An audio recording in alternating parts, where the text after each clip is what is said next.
Mendengar ini, si Godfly menjadi khawatir terhadap keselamatan Chen Ping. Bagaimanapun, Chen Ping datang ke kota Feihu dan mempertaruhkan nyawanya hanya untuk menyelamatkan putranya. Meskipun Chen Ping sangat kuat, dia berada di wilayah kota Feihu, dan seorang pahlawan tidak mungkin mengalahkan sejumlah besar orang. Kalau terjadi apa-apa pada Chen Ping, si Godfly pun akan merasa bersalah. Godfly, jangan pernah berpikir untuk membiarkan anakmu melarikan diri.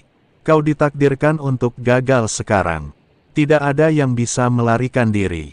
Xie Zong menatap Godfly dengan ekspresi puas di wajahnya dan berkata, sekarang, 8 penjaga Godfly hampir tidak memiliki efektivitas tempur, dan lebih dari separuh dari puluhan ribu prajurit tewas atau terluka. Kekuatan mereka secara keseluruhan tidak sebanding dengan Flying Tiger City. Lalat itu menatap Xie Zong dengan dingin, penuh keraguan, dan berkata, Xie Zong, kota Feihu-mu tidak pernah sebanding dengan kota badakku, tapi aku tidak menyangka bahwa dalam waktu sesingkat itu, kekuatan kota Feihu bisa meningkat pesat. Hahaha, aku punya tuan di belakangku. Mulai sekarang, kota harimau terbang milikku tidak akan lagi diganggu oleh kota badak milikmu, dan aku akan menjadi penguasa seluruh suku binatang. Xie Zong tertawa terbahak-bahak. Tuan kota Niu, kota Feihu ini mendapat dukungan dari kuil di belakangnya, dan kota Feihu menyerang benua Changsuan dan memperoleh banyak sumber daya dan upaya, sehingga kekuatannya meningkat begitu cepat. Bai Yi mengikuti Godfly dan menjelaskan. Ketika Godfly mendengar ini, dia tidak bisa menahan diri untuk tidak mengerutkan kening. Xie Zong, kamu juga seorang penguasa kota yang terkenal di suku binatang, tetapi aku tidak menyangka bahwa kamu dikendalikan oleh ras manusia. Apakah kamu masih punya rasa malu? Omong kosong, semua orang di kuil itu dewa, bukan manusia. Bagaimana mungkin aku bisa dikendalikan oleh manusia biasa? Benua Changsuan adalah benua terbesar umat manusia, namun aku telah menjarah sejumlah besar sumber daya dan budaknya. Mulai sekarang, aku bukan hanya akan menjadi manusia binatang, aku akan menjadi penguasa seluruh alam surgawi. Xie Zong menjadi semakin bersemangat saat dia berbicara, seolah-olah dia akan segera mewujudkan mimpinya. Berani sekali kau, lalat itu meludah dengan ganas. Karena kamu tidak terima, ayo bertarung lagi.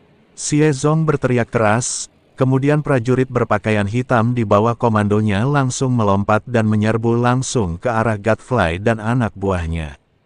Lawan, melihat ini, si Godfly hanya bisa berteriak. Sekarang mereka tidak punya pilihan selain bertarung sampai mati. Dia salah perhitungan. Dia tidak menyangka kekuatan kota Feihu akan tumbuh begitu pesat, dan dia menderita kerugian besar. Namun, saat si lalat Godfly baru saja menyelesaikan perkataannya, tiba-tiba kehampaan bergetar, lalu 2 cahaya pedang menyambar dengan kecepatan tinggi. Seperti meteor, ia muncul dalam sekejap dari jarak 100 kaki. Kepala kedua prajurit berpakaian hitam itu melayang tinggi ke udara dan kemudian jatuh dengan keras ke tanah. Sikat, pada saat yang sama, 2 cahaya pedang lagi muncul, dan kepala 2 prajurit berpakaian hitam lainnya terjatuh. Melihat pemandangan ini, Xie Zong sedikit tercengang. Dia tidak mengerti siapa yang bisa memiliki cara seperti itu. Tetapi dia berencana untuk menghentikannya. Jika ini terus berlanjut, semua prajurit elitnya kemungkinan besar akan terbunuh.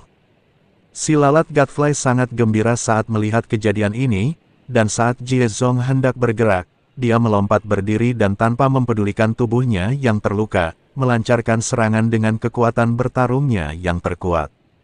Ledakan, disertai ledakan, Xie Zong dan Godfly mundur pada saat yang sama. Pada saat ini, lebih dari selusin prajurit berpakaian hitam telah tewas, dan efektivitas tempur mereka menurun drastis dalam sekejap. Dan mereka bahkan tidak melihat siapa yang melakukannya sebelum semua orang meninggal. Itu adalah pembunuhan satu kali. Siapa itu? Siapa itu? Keluar dari sini. Wajah Xie Zong berubah drastis dan dia meraung. Pada saat ini, sosok Chen Ping dan Hu Mazi perlahan muncul, dan pada saat yang sama, sosok Master Huo juga muncul. Melihat pemandangan ini, Xie Zong mengerutkan kening. Tuan Huo. Kamu. Guru Huo menundukkan kepalanya dan tidak mengatakan apapun.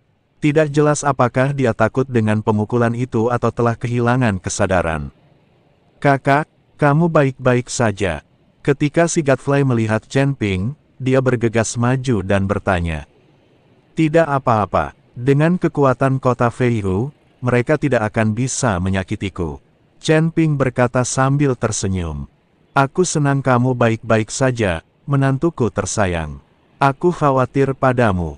Bai Yi lega melihat Chen Ping baik-baik saja. Ketika Chen Ping tiba di medan perang, dia melihat penduduk kota Badak telah menderita banyak korban dan moral mereka rendah. Apa, tidak bisa mengalahkan kota harimau terbang? Chen Ping bertanya. Lalat itu berkata dengan malu, kekuatan kota Feihu telah meningkat terlalu cepat akhir-akhir ini. Konon ada sebuah kuil di belakangnya yang menopangnya. Aku tidak sebanding dengannya. Keberhasilan dan kegagalan adalah hal yang biasa di militer. Tolong bantu saya mengawasi orang ini, dan saya akan mengurus sisanya. Chen Ping meminta Godfrey untuk mengawasi Guru Huo. Kak, banyak banget deh mereka, kamu. Si lalat Godfrey agak khawatir.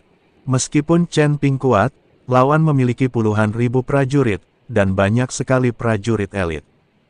Kekuatan Jie Zong juga tidak lemah, terutama karena orang ini juga memiliki keterampilan sihir. Jangan khawatir, aku bisa membunuh mereka seperti aku membunuh semut. Chen Ping menepuk bahu si pengganggu dan berkata. Setelah berkata demikian, Chen Ping melangkah maju beberapa langkah dan menatap Jie Zong dengan dingin. Apakah kamu akan bunuh diri, atau kamu ingin aku yang melakukannya? Wah, kamu terlalu sombong untuk menjadi seorang abadi kelas 1. Setelah Xie Zong selesai berbicara, busur dan anak panah hitam muncul di tangannya lagi. Dia menarik busur dan meletakkan anak panah di atasnya, siap menyerang Chen Ping. Sial, itu omong kosong. Chen Ping merasa jijik dan tiba-tiba sebuah busur muncul di tangannya. Dewa Raja Busur. Apa yang dipegang Chen Ping di tangannya adalah busur Raja Dewa, senjata tingkat dewa sejati, yang tidak dapat dibandingkan dengan busur dan anak panah Jie Zong. Chen Ping juga menarik busurnya, dan tak lama kemudian bulu anak panah emas pun muncul. Xie Zong dan Chen Ping melepaskan tali busur mereka pada saat yang sama. Suara mendesing. Kedua anak panah itu ditembakkan secara bersamaan dan kemudian bertabrakan di tengah. Tak terdengar suara tabrakan, tak terdengar suara ledakan, bahkan tak terdengar jejak getaran angkasa. Ketika bulu panah hitam Xie Zong bersentuhan dengan bulu panah emas Chen Ping, bulu itu langsung lenyap, seakan lenyap seluruhnya. Anak panah emas itu tidak melambat, menyeret cahaya keemasan saat menuju langsung ke Jie Zong. Ledakan, anak panah itu menembus tubuh Jie Zong, tetapi kecepatannya tidak melambat. Begitu saja, bulu panah emas ini langsung menghancurkan pasukan kota Feihu, dan setelah membunuh banyak orang, ia berubah menjadi cahaya keemasan dan menghilang. Sebuah alur yang dalam muncul di tanah tempat anak panah itu lewat. Kemanapun mereka lewat, ada anggota tubuh yang patah dan banyak sekali kematian dan cedera. Xie Zong memuntahkan darah, jatuh berlutut di tanah, matanya penuh ketakutan. Dia tidak menyangka bahwa anak panah Chen Ping akan memiliki kekuatan yang begitu mengerikan. Yang lainnya pun tidak menduga hal ini, dan mereka semua menatap Chen Ping dengan kaget. Chen Ping sendiri tampak santai. Kakak sangat kuat. Melihat hal itu, si lalat mengangkat tangannya dan bersorak kegirangan. Pasukan kota Badak yang moralnya awalnya rendah dan berada di ambang kekalahan, sekarang mulai bersorak dan mengikutinya. Kuat, kuat, kuat. Moral pasukan kota Badak langsung melonjak dan semangat juang semua orang membara. Jie Zong perlahan berdiri. Luka di dadanya diselimuti kabut hitam, yang dengan cepat memperbaiki tubuhnya. Pada saat yang sama, dia menatap Chen Ping dengan ngeri, memegang sebuah token di tangannya, lalu menghancurkannya dengan keras. Dia meminta bantuan. Jika dia tidak meminta bantuan saat ini, kemungkinan besar dia akan kalah total. Pada saat yang sama, di kota pegunungan kecil itu, di Aula 8 Istana. Huo Zhao mendengarkan laporan dari Tetua Agung, wajahnya pucat pasi. Putranya sendiri sedang dirampok, tetapi si penatua tidak menyelamatkannya dan berlari kembali. Kepala istana, kedua orang itu menyandera sang pangeran. Salah satu dari mereka adalah reinkarnasi dan sangat kuat, tetapi aku tidak bisa melihat apa yang dilakukan pemuda lainnya. Tetapi aku tahu bahwa status pemuda itu mungkin lebih mulia daripada status lelaki tua itu. Selain itu, mereka memiliki ancaman dari sang pangeran di tangan mereka, jadi aku tidak berani mengambil tindakan dan kembali untuk melapor. Sang tetua agung mengikuti penjelasan Huo Zhao dan juga mencoba untuk meminta maaf. Apakah mereka berdua dari Rhino City? Huo Zhao bertanya. Seharusnya tidak. Salah satu dari mereka jelas manusia. Saya pikir itu ada hubungannya dengan benua Changsuan. Bagaimanapun, kota Feiyu baru saja menjarah sumber daya benua Changsuan beberapa waktu lalu dan menangkap banyak budak. Kali ini, diperkirakan benua Changsuan mengirim orang untuk menyelamatkan kita, dan kebetulan kota badak menyerang kota Feiyu, jadi pertahanan kota Feiyu kosong. Saya sudah memeriksa. Semua budak manusia itu sudah dibebaskan. Tuan Huo keluar saat itu dan dikendalikan oleh orang-orang itu. Sang tetua agung tidak pernah menyebutkan apapun tentang Niu Ben.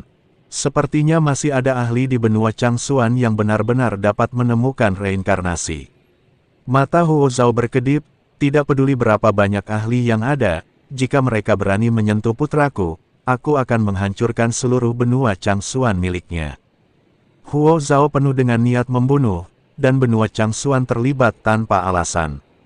Mereka belum tahu bahwa mereka akan menghadapi balas dendam dari kuil. Pada saat ini, lampu merah tiba-tiba menyala di aula.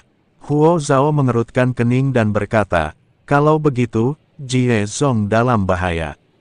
Dia benar-benar pecundang. Bagaimana mungkin dia bahkan tidak bisa mengalahkan kota badak dan masih ingin mendominasi seluruh suku binatang. Setelah mengatakan itu, Huo Zhao melirik pria berpakaian hitam di sampingnya dan berkata, pergilah ke perbatasan dan bantu meringankan beban. Ya, Tuan. Pria berpakaian hitam itu mengangguk, lalu menghilang dalam sekejap. Namun di perbatasan, Chen Ping dengan dingin menyaksikan Jie Zong memperbaiki tubuhnya tanpa menyerang. Bagaimana dengan ini? Jika kamu bunuh diri, kamu masih bisa meninggalkan tubuh yang utuh.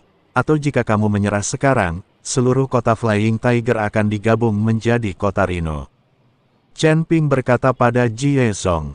Teruslah bermimpi. Jie Zong melotot, sudah kubilang, aku sudah menelepon seseorang, mereka akan segera datang. Sikat, tepat saat suara Jie Zong berakhir, sebuah bayangan melesat keluar dari langit. Seorang pria berpakaian hitam, memegang belati gelap di tangannya, menghampiri Jie Zong. Kepala istana berkata bahwa kau adalah orang yang sia-sia dan memintaku untuk datang dan membantumu. Membunuh siapa? Pria berpakaian hitam itu berkata dengan dingin kepada Jie Zong. Walaupun Xie Chong sangat tidak senang mendengar ini, dia tidak punya pilihan selain menanggungnya karena dia tinggal di bawah atap orang lain. Bunuh dia. Jie Zong menunjuk ke arah Chen Ping. Pria berpakaian hitam itu hanya melirik Chen Ping dan mulai menyerang tanpa mengucapkan sepatah kata pun. Wajah Chen Ping penuh dengan penghinaan dan dia hendak mengambil tindakan, tetapi dihalangi oleh Humazi. Aku akan menghadapi antek-antek kecil ini. Humazi baru saja melontarkan pukulan. Ledakan, pria berpakaian hitam itu langsung terdorong mundur, Humazi tersenyum dingin, dan tubuhnya pun lenyap seketika. Pria berpakaian hitam itu sedikit mengernyit dan menatap Humazi yang menyerangnya. Tubuhnya mulai memudar, dan akhirnya meninggalkan jejak bayangan yang menyerang Humazi dari segala arah. Melihat pemandangan ini, mata Humazi sedikit menyipit, lalu dia menggumamkan sesuatu, dan jimat kuning muncul satu demi satu. Jimat-jimat ini mengelilingi Humazi, dan ruang di sekitar Humazi bergetar seketika. Suatu kekuatan dahsyat tiba-tiba melonjak ke arah sekitarnya dengan Humazi sebagai pusatnya. Pada saat yang sama, Jimat-jimat itu tampak memiliki mata dan mengejar bayangan-bayangan. Pria berpakaian hitam itu ketakutan dan berulang kali mundur, tetapi sudah terlambat. Tiba-tiba sebuah jimat terpasang di tubuhnya. Wah! Dengan suara keras, lelaki berpakaian hitam itu meledak di tempat.